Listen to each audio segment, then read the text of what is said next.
I spent 6 months in Antarctica fixing communications equipment for a private research contractor, which sounds a lot cooler than it actually is because most days it was just frozen fingers, canned soup, and praying the satellite uplink didn't die during a storm. But the money was good, and after my wife passed, I kind of stopped caring where in the world I was as long as it stayed quiet enough for me to think. The only thing I looked forward to was coming home to my land in western Pennsylvania, 7 acres of old grass, half wildwoods, and one giant white oak tree that stood near the property line like it had personally decided to guard the place after she died. Maggie and I planted that tree in 1981, back when we were broke, dumb, and still thought love automatically solved everything. We buried our dog under that tree, carved our initials into the bark after too much whiskey one summer night, hung lanterns from the branches during our anniversary parties. Hell, her memorial service was held under that tree because I couldn't stand the idea of putting her in some cold funeral home with fake flowers and fluorescent lighting. So yeah, that tree wasn't just a tree. It was the last physical thing in my life that still felt like us. Now while I was gone, the old auto garage next door had been turned into one of those trendy heritage woodworking studios. The kind with reclaimed brick walls, Edison bulbs dangling from the ceiling, and furniture so expensive you start wondering if rich people have some kind of secret tax write-off for ugly tables. The place was called Blackthorn Atelier, which already sounded like a company that charged $12 for coffee and called burgers handcrafted beef experiences. I'd only seen the owner once before leaving. This guy named Everett Kane, mid-30s maybe, beard sculpted like he spent more time conditioning it than most people spend raising children. He gave me the fake friendly neighbor routine at first, complimented the land, asked about the oak tree, said stuff like, "You can't buy that kind of natural character anymore." Looking back now, that sentence should have sounded like a threat.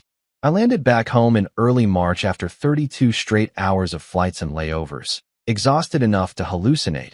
But the first thing I did after tossing my bags inside was walk toward that tree. That was always the ritual. Didn't matter if I'd been gone 2 weeks or 2 months. I'd put my hand on the bark like checking the pulse of the property itself. Except this time I got halfway across the field and stopped dead because the skyline looked wrong. Empty. There was sunlight pouring through a space that should have been covered in branches. At first my brain tried to explain it away. Maybe fog, maybe exhaustion, maybe I was standing at the wrong angle. Then I got closer and saw the stump. Fresh cut. Chainsaw marks still pale against the wood. Sawdust frozen into muddy clumps from recent rain. 80 feet of living history reduced to a flat circle in the dirt. I just stood there staring for a minute because grief does this weird thing where your body refuses to catch up with reality. My chest felt hollow, like somebody had reached in and scooped something out with both hands. Then I noticed tire tracks leading toward Blackthorn Atelier. That's when the anger hit. I walked into their showroom smelling like jet fuel and airport coffee. And the second those polished wood tables came into view, I knew. You ever recognize something before your brain fully processes it? Like seeing your childhood dog in a crowd 20 years later? That's what it felt like. The grain pattern, the pale streaking in the oak, the knots. I knew every inch of that tree better than I knew my own face. Front and center sat this massive live-edge dining table under a spotlight with a little placard beside it that read, Monarch Series, White Oak.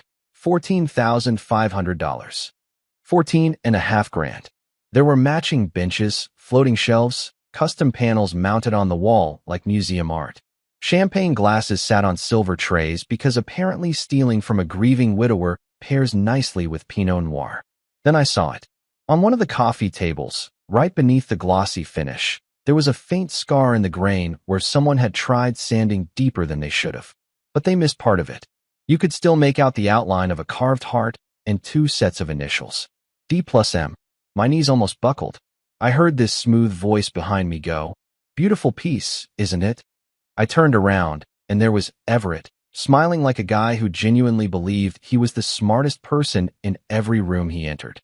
Expensive flannel shirt, shiny watch, teeth so white they looked artificial. He spread his arms toward the showroom like he was unveiling the Sistine Chapel. I asked him where the wood came from. He didn't even hesitate. "Oh, locally sourced premium oak," he said, fully cleared during adjacent development prep. Adjacent development prep. Listen to that wording. That's rich guy language for, we took something that wasn't ours and hired enough people to make it sound legal. I told him that oak tree stood on my property. His smile tightened for half a second, just enough. Then he shrugged. Well, according to our contractor, there was a boundary discrepancy, but everything was processed through standard channels. Standard channels. That phrase right there usually means somebody's about to screw you with paperwork. I asked him if he had my signature authorizing removal. No, but that was all I needed to hear. Still, Everett kept talking because men like that always think confidence can substitute for morality. The material has already been transformed into commissioned inventory, he said.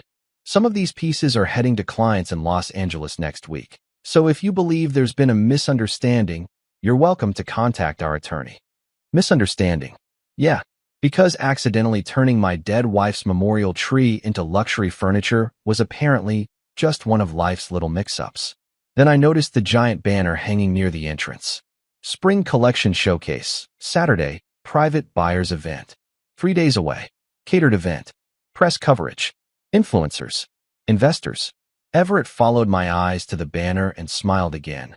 But this time there was something smug underneath it, like he thought money had already buried the problem. And right there, standing in that overpriced lumber museum smelling cedar polish and arrogance, I realized something. He thought I was going to yell, maybe threaten him, maybe cry. What he didn't realize was this. I'd spent 20 years working around government contractors, shipping companies, and legal compliance departments.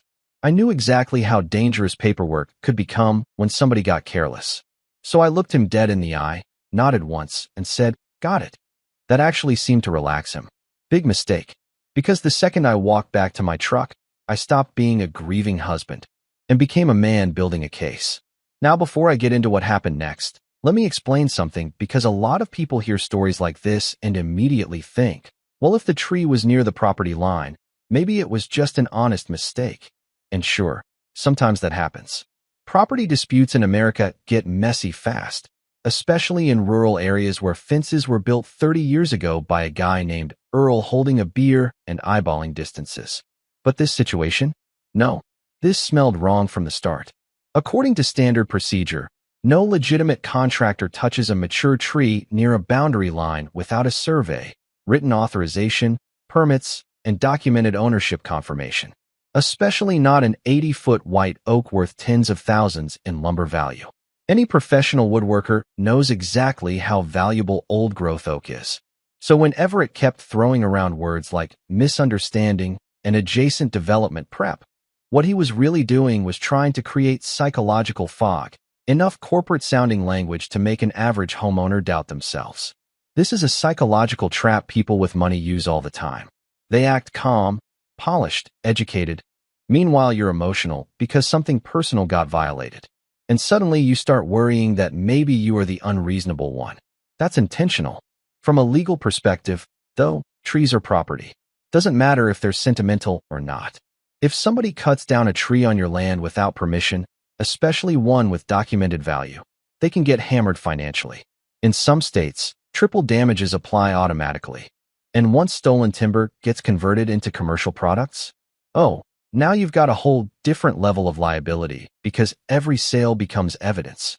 The lesson here is, people like Everett survive because most victims react emotionally first and strategically second. I decided I was going to reverse that order. I drove home that afternoon trying not to let rage outrun logic because anger makes people sloppy, and sloppy people lose. Everett was counting on me to explode, maybe storm back into the showroom, maybe make threats loud enough for security cameras to catch. Because once you become the unstable emotional neighbor, guys like him suddenly look very reasonable in court. So instead, I made coffee, sat at my kitchen table, and started building a timeline. First thing I pulled out was the original property survey from when Maggie and I bought the land back in the early 80s. Folded yellow paper, coffee stains on the corners, little handwritten notes from the county surveyor who'd probably been dead 20 years now. And there it was clear as day. The oak stood 6 feet inside my property line. Not inches. Feet. No ambiguity. No overlap. No boundary discrepancy. Everett's people hadn't made a mistake. They'd made a decision. Then I found the photographs. Wedding anniversary pictures under the branches. Christmas lights wrapped around the trunk one winter. Maggie sitting in a lawn chair holding cocoa with that tree towering behind her like some kind of cathedral pillar. I even found a photo from 1987 where we'd carved our initials into the bark after too much bourbon and an argument that somehow turned into laughing. That same scar was now sitting underneath polyurethane finish in a $4,000 coffee table. That part messed me up more than I expected. See, grief changes shape over time. People think losing someone gets smaller as years pass, but it doesn't. It just hardens into the walls of your everyday life. You learn how to carry it quietly. And when somebody tears into one of the last places that grief still lives safely, it feels personal in a way that's hard to explain. Anyway, around 7 that night, I called an old colleague named Raymond Pike, retired forestry consultant. Guy spent 30 years testifying in illegal logging cases across 3 states. Dry sense of humor, suspicious of everybody, looked like a man carved out of driftwood. I emailed him photos. 10 minutes later, he called back and said, "Oh, they're screwed. Turns out wood grain patterns are basically fingerprints. Growth rings, not placement, scarring, density, all traceable if you know what you're doing." Raymond referred me to a forensic arborist named Denise Corbett who specialized in timber theft litigation. Yeah, apparently that's a real thing. America's a magical place. By the next morning, Denise was out on my property taking core samples from the stump while I showed her old photographs. She didn't say much at first, just worked quietly with this intense focus surgeons have.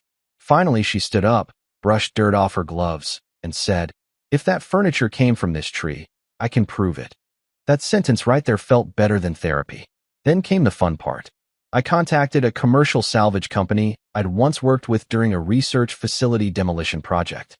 Big guys, flatbed trucks, hydraulic lifts, the kind of people who remove industrial equipment while eating gas station burritos and joking about OSHA violations.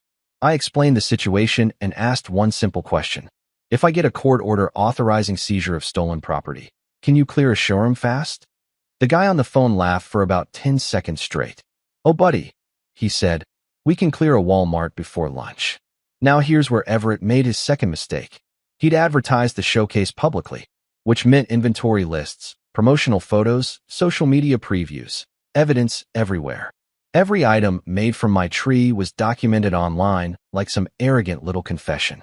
According to standard procedure, once converted stolen property enters commercial sale, courts can authorize emergency injunctive relief to prevent disposal before litigation concludes.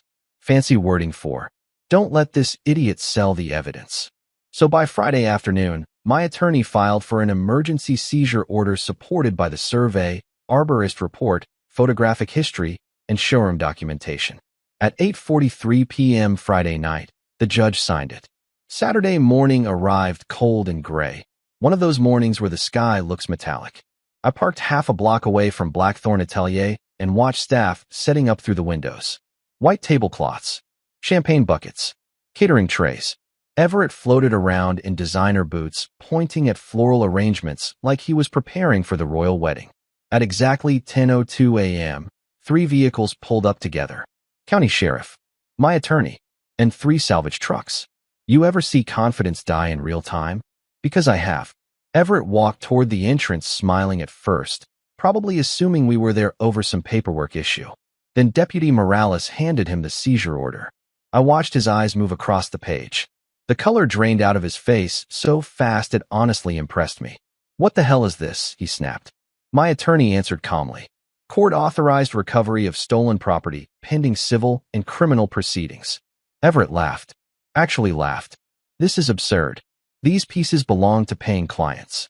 Deputy Morales replied, "Not anymore." And then the salvage crew walked in. Now listen, I'm not proud of how satisfying this part felt. Those guys moved with military efficiency. Plastic wrap, dollies, inventory tags. Within minutes, they were disconnecting display lighting and hauling furniture toward the loading bay. The massive dining table Everett had bragged about? Gone. Matching benches? Gone. Wall panels? Gone. Coffee table with our initials carved into it? Wrapped like museum cargo and wheeled straight past him.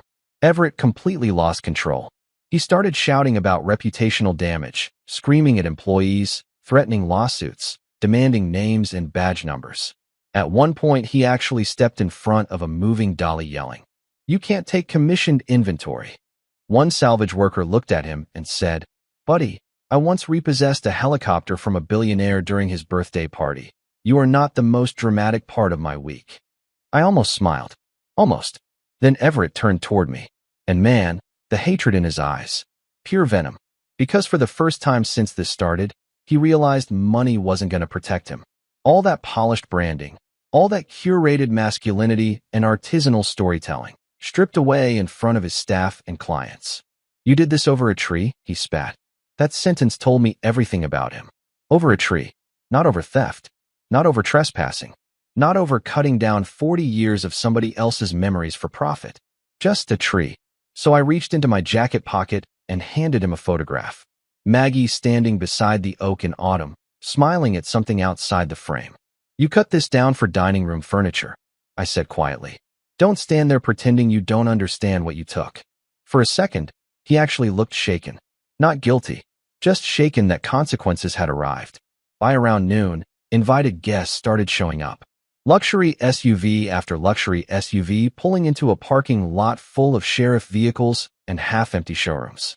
Imagine driving 2 hours for a champagne furniture event only to find grown men carrying out tables while the owner sweats through his flannel shirt arguing with deputies. One woman walked inside, looked around at the empty floor, and literally asked, "Is this performance art?" By 1:30 p.m. somebody had posted footage online. By dinnertime local news stations picked it up. By Sunday morning headlines were everywhere. Woodworking studio accused of using stolen memorial tree. And once the internet smelled blood, Everett was finished. Former clients started commenting publicly. Somebody dug up reviews from contractors claiming Blackthorn Atelier ignored permits. Former employees began sharing stories about rushed sourcing practices and creative paperwork. One ex-worker claimed Everett bragged that rural homeowners never check permits anyway. That quote alone probably cost him 50 grand. Then Monday hit. Insurance denied coverage because stolen material voided commercial protection clauses. Tuesday, investors pulled out of an expansion project. Wednesday morning, my attorney got a call from Everett's lawyer asking whether I'd consider avoiding criminal prosecution. Now here's the thing. I could have buried him. Seriously. Timber theft, destruction of property, unlawful harvesting, commercial fraud, interstate sale of stolen goods. Prosecutors love cases with clean evidence and arrogant defendants. Everett might not have gone to prison, but financially, professionally, socially, he was already halfway into the grave. But vengeance gets heavy after a while. And honestly, none of it was bringing Maggie's tree back. So I made an offer. $95,000 in damages. Full written public apology. Return of every remaining wood fragment from the oak. And a permanent acknowledgement that the tree had been taken unlawfully from private land. His lawyer accepted before I even finished the sentence. A week later, I watched Everett stand outside the county courthouse reading a prepared apology to local reporters. His voice sounded hollow, beard trimmed shorter, eyes exhausted. And the weirdest part? I didn't feel triumphant. I just felt tired. Because at the end of the day, justice doesn't always feel victorious. Sometimes it just feels quiet.